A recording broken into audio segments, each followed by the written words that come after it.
welcome back to another Prairie Sunset Ranch Farm vlog. I'm Aaron and thank you for tuning in today. Well, it was a heck of a good week here at the ranch. We put out our first beef menu for consumers, so they could order right from Prairie Sunset Ranch and we can supply them with a beef quarter, half, or whole cut to their preference. And you Winnipeggers and Manitobans took full advantage of it. We're 90% sold out. We have a couple spots left, but with that said, thank you so much to all you that put in an email to me, that reached out, and that ordered. It means so much to us small producers, and you're gonna get a far superior product than hopefully you're used to. So anyways, with that said, we had to go this week check the water bowls, make sure they're winterized, make sure the heater's working. I did a little bit of insulating of the Richie water on the other side, and we fed a bunch of hungry girls up. Our girls are hungry, the calves are hungry, so we've been feeding on a daily basis here. So we're gonna go head out there and we're gonna start looking after those pretty girls and their calves. So enough chit chat, let's get to work. Woo! Well, this is our big tire water. It sits between where our calves go, our winter calving area, and where the whole herd winters, way out back there. So this essentially can water 4 groups of animals if need be. So we have our calves eating some nice alfalfa bales. Hey Chevy, how you doing, buddy? This is the water. Got the heater plugged in, looks like it's working good. Saw a little bit of steam coming off. Got to cut a top. I just have this just temporarily just covering the top there, because inside there's some electronics. So you have your plug-in, your water pump, your controls all way down there. So water works good. It can handle a lot of animals. It never runs dry. There's never animals waiting to get water. It's a busy place, especially in the winter. Our water table is very high in this area, luckily. So definitely not going to complain about it, especially with the dry years we've had. Look at this girl. Holy, she's been eating good. No, she's not. That's not a pregnant belly. She's been eating a little too much. Looks almost a little... What did you eat? I didn't give you guys any alfalfa. I gave them in that feeder, native hay. Just native hay, wild hay bale. So not sure why she's so big. She looks comfortable. So does her friend here. This is April's favorite cow. Hey sweetie. Holy, you're big too. They got calves on them. It's crazy. I can't get over the condition of them. And our bulls look like they need Weight Watchers. It's okay, they're eating good here at Prairie Sunset Ranch. It's always a good thing. So here's the space. Our heifers stay on this side, sheep down the middle here. This is their alleyway for water. So they come up to there, and I have a built up steps, and that's where they get their water. We just cleaned all this area up. But this is just an old Richie water. I used pressure treated 3/4 inch. I made a box around it. I insulated inside there, and I just monofoamed. You laugh, but I did this 6 years ago. I just cleaned it out and redid it, and this stops it. I have not had this bowl ever freeze up on me. We still have access into there. This is insulated on top, and yeah, this works great. And yeah, so here's the inside.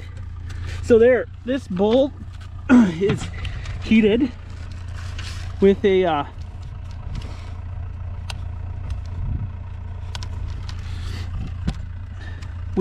have a surge protector in there.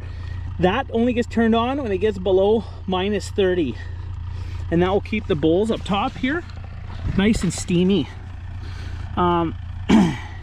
It also has heat tape down inside it, so it stays really insulated. It's insulated super heavy, and I've never had this bowl freeze up on us. It's been rock solid. Really good bowl.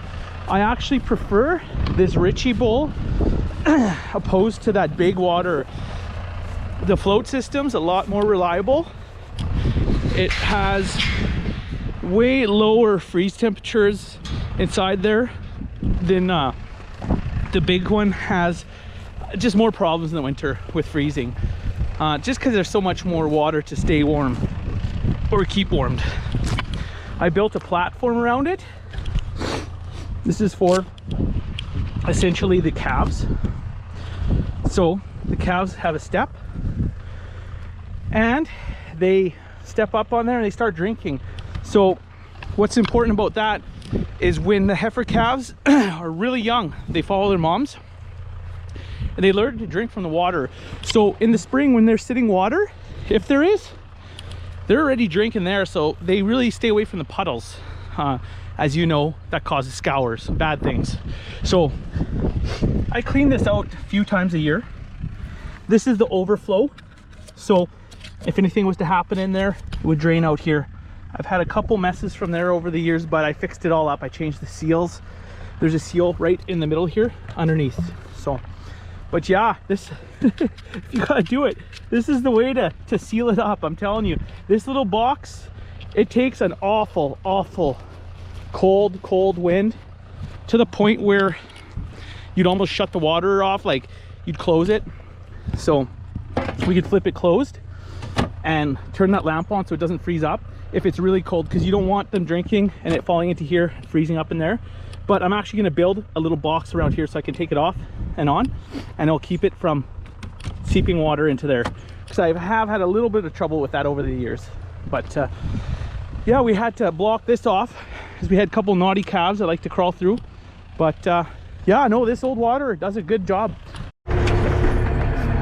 I think my old hay wagon's gonna blast off to outer space. 3, 2, 1, blast off. Holy moly. And that, people, is why you don't put 2 bales on the back of a homemade hay rack, because it pops a wheelie. That's crazy. Wowzers.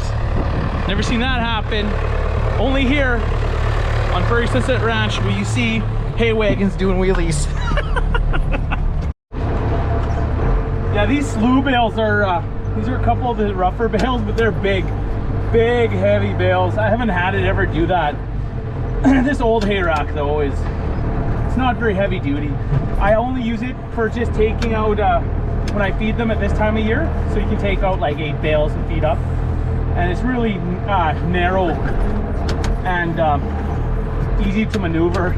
So yeah, we don't typically, I don't really use that hay rack for a whole lot of hauling. I'll haul a couple bales around with the F350 need be. So it's pretty light. It's got pretty light gear under it, but these sloughs are heavy. They're like, you know, you're looking at a very heavy bale. So there we go, even it out. Crazy. We're gonna go check the main crew. I'm gonna take them a couple bales. Heading out once again. It's been 2 days. The girls mowed through their 8 bales, so I got 9 big bales this time around. They were fine this morning. They came to the gate. That means it's time to feed up. So I know now that every second day, about 2.25 days, 8 bales. So I can give them 9. So they should be good for, yeah, 2.5 days, let's say. So at least we kind of got an idea of how much they're eating. It's not real, it's like not super cold right now, so I'm gonna imagine once the snow hits, once the wind chills get down there, they're probably gonna pick up, I don't know what they'll increase their intake by, maybe 15%. Just depends on how cold, just to keep their metabolism going. They are getting supplemented quite heavy with mineral, salt, everything else that they need. So with that said, I have been laying off the good hay. Once they get a taste of that good field hay, it's really hard to push any of this rougher stuff. So this is more slough hay, and then we're going to switch over to the the wild hay, the native hays. It has wild flowers in it, June grass. It's mostly upland. So that's how we generally start. We usually start with slough hay, work up to like the wild or native hays, and then we start mixing in some field hay with lower alfalfa percent. And then when the weather's really cold, closer to calving, we'll mix in more and more alfalfa field hay. So that's kind of how we do it, and it's always worked out well. The animals stay in really good condition. So yeah, it's just how it's always been done here, and why change it, right? That's what they're used to, and that's how we do it. So I know a lot of guys, I don't know how many guys feed up slough hay. I think a lot of you guys that I watch on YouTube do feed up a somewhat, you know, a percentage of slough hay, etc. But the animals can't live on slough hay all year. You can get away with it when they still have a little bit of pasture grazing to do, but once the cold sets in, you want to limit the slough hay, because it's almost like filler. You know, they're not getting as much nutrition. However, we had some of the hay tested. Actually, it was pretty good, high quality protein, etc.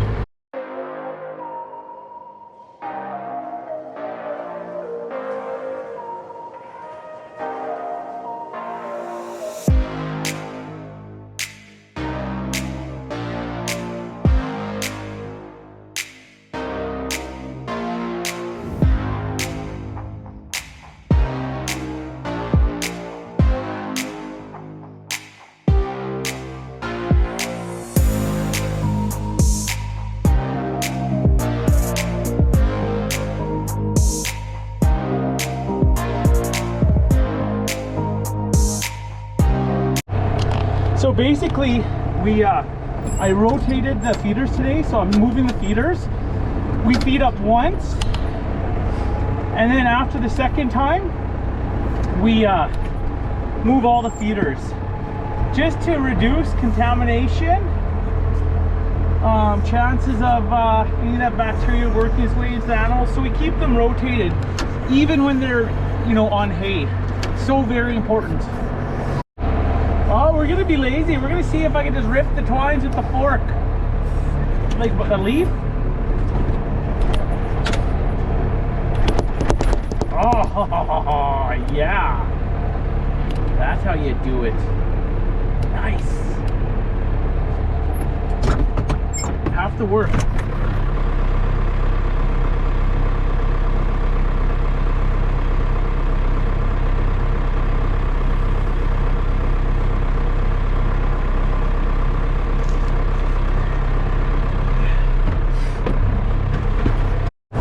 So on that last bale, I know that was a later made slough bale, so I put it in the little feeder so they can get right through it and pick it out easy. It had on one side blue twine, on the other side orange twine. So I mixed the twines on each side. If I have a bale with orange and blue, it's probably not going to be that high quality because it's a later bale. So that one was probably made right in at the end of summer. So there's probably not too much nutritional value out of that. However, the animals will pick through it, especially the calves, and they'll make use of what they can, and then the rest can be spread for bedding. Such as the bale that we're looking at right now in front of the feeder, much like that bale. I'm pretty sure that was an orange and blue twine bale as well. So yeah, I don't know. I like to think I have a system of how we feed them, and right now it's so darn dry that rather than feeding them on the highland, I'm feeding them on the edge of this, well, it's not wet, it's bone dry, I checked. So I'm feeding them there so they can pack down that long swamp grass. Big deal, right? So rather than plugging up the highland, upland hay areas. So basically how we feed these animals in the fall is, I kind of tested it out. Each group's going to be different. However, I know they're eating 8 bales every about 2 days, roughly 2¼ days. So I gave them 9 bales. They should be good at least 2 days, and then I'll have to feed up at noon that next day. That's the way it's been going, unless it gets drastically colder out. That's about what I'm gonna have to feed them. And then once winter comes, we have to readjust, obviously, but almost like clockwork, you can figure out. They'll tell you, you feed them up 2 times, 3 times, you'll know exactly how many bales you need in order to reduce wasting and this and that. But these girls seem to be eating pretty efficiently, so that's good. And that's how we feed these girls up in the winter. It's not that complicated. It's pretty basic. We keep them moving. We keep the feeders full. We let them pick at the poor bales, so they have the lower ring feeders, so they can get right into the middle and pick every last good piece of hay. The better bales get put in the better feeders, so they aren't as picky with it, and works fantastic. Well, there we have it. We moved all the feeders to clean ground, and fed them up pretty good, so they should be good for a couple days. You can see they're going for water out there, so there's still water there. I checked. There's a spring little ways in there, so yeah, it's not cold enough to bring them back yet, for sure. I try to keep them out here as long as possible. It's the cleanest and best for them, healthiest, rather than having them in a smaller area. Really like having them in the pasture area and rotating them through the all the areas. So calves are looking nice. You can tell which ones are older, which ones are a little younger. There's some that are really big. This guy. Hey girls, is that good? Bon appetit, ladies. They're a good herd.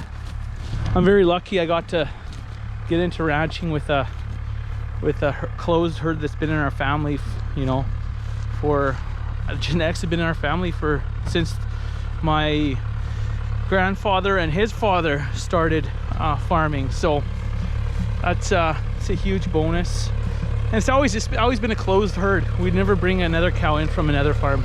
The only thing we do bring in are bulls. And we're very selective of which bulls we're going to let in, because we have a couple animals that are wild. Actually, I have a video of her from this last winter. She tries to crush me every winter when I try to tag her calf. Actually, she's right there. That's the girl, the tan colored girl. Look at her. She looks at me. She's super nice now. I could go right up to her, probably almost touch her right now. She wouldn't get mad. When she's got a calf, I don't look at that calf, and if I'm alone, if no one's with me and I'm cornered in, I just veer away until I can safely do so. I tried last winter. I got a little overconfident and I almost paid. So you always got to trust your instincts, and you can never take chances, especially with bulls and animals. Like, even as tame as they are, you don't know what they're thinking when they got a calf. Some of them are so protective, it's unbelievable. So there you have it. Well, that concludes another Prairie Sunset Ranch Farm vlog. Thank you for watching. This is Aaron signing off. Cheers until the next one. Catch you in next week's video. Bye for now. Enjoy this beautiful weather.